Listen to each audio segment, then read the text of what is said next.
Each school has a site-specific fire safety plan approved by the fire department. The fire plan contains information and instructions for staff during a fire emergency. The section of the appendix relevant to your job assignment can be found in the fire safety plan binders for your work location.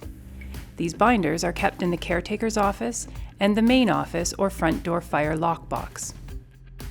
The appendices contain information about your responsibilities and duties in the event of a fire, and your responsibilities for keeping your classroom or work area safe from fire hazards.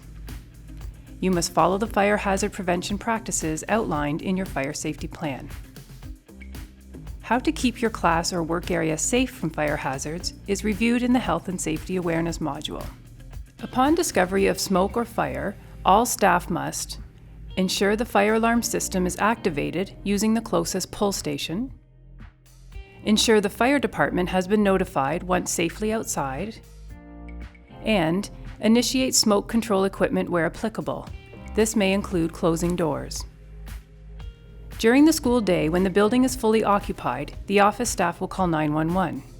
However, if you hear the alarm or discover a fire yourself after hours when most staff are not in the building, sound the alarm using the nearest pull station. Most are located at exit doors, so you can do this on the way out. Use a cell phone if available to call 911. Never attempt to access a landline phone in another part of the building after operating the pull station. At this point, you should be exiting the building.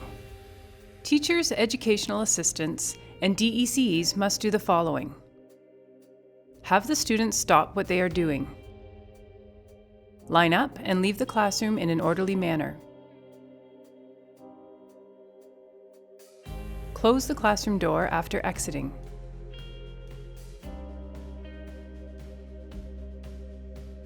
Leave the building via the closest exit.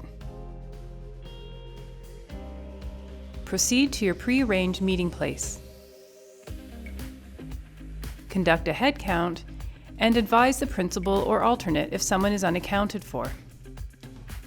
In secondary schools, or where a teacher has duties other than in a regular classroom, they may be required to make a sweep of other areas, such as washrooms, on their way out of the building.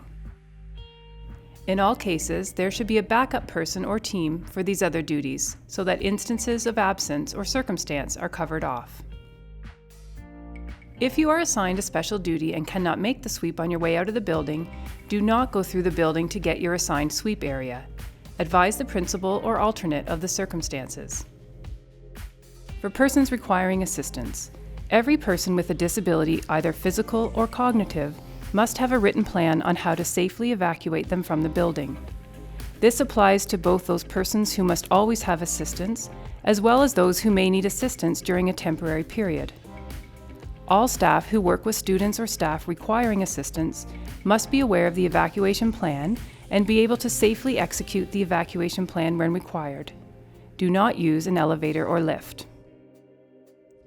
All students with physical or cognitive disability that are on the ground floor are to be taken out of the building by a teacher or the assigned educational assistant or DECE. Students with a physical disability who are on the second or third floor are to be taken by a teacher or the assigned educational assistant or DECE to the designated emergency refuge area to await help to evacuate using an evacuation chair.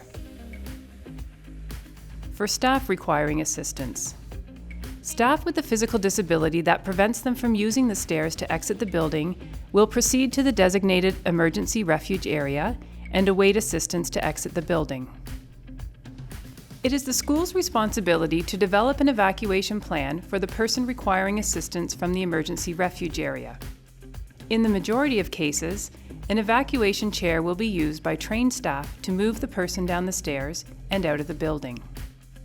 All rooms, storage areas excepted, are posted with yellow fire emergency directional signage near the door, which indicate the primary and secondary exit points. Follow these directions. If the yellow fire emergency sign is missing from a room, inform your supervisor. Do not attempt to stay in the building. You must exit when you hear the fire alarm. If you encounter smoke, use an alternate exit. Students or staff must not attempt to access belongings or coats before exiting. Students should be wearing footwear at all times. If inside footwear is required, it must be worn. When taking students into new areas, always point out the fire exit points. If you are in a location other than your normal work location, exit through the nearest designated emergency exit door. Upon discovery of smoke or fire, all other staff must do the following. Evacuate the building via the nearest exit upon hearing the alarm. Make any sweeps if assigned that can be done on the way out. Go to the assigned assembly point to liaise with the person in charge. Designated office staff will also be responsible for the following: calling 911 even if the alarm is sounding, taking the office copy of the fire plan binder, any keys that are needed, a cell phone, and student medical information if assigned to do so.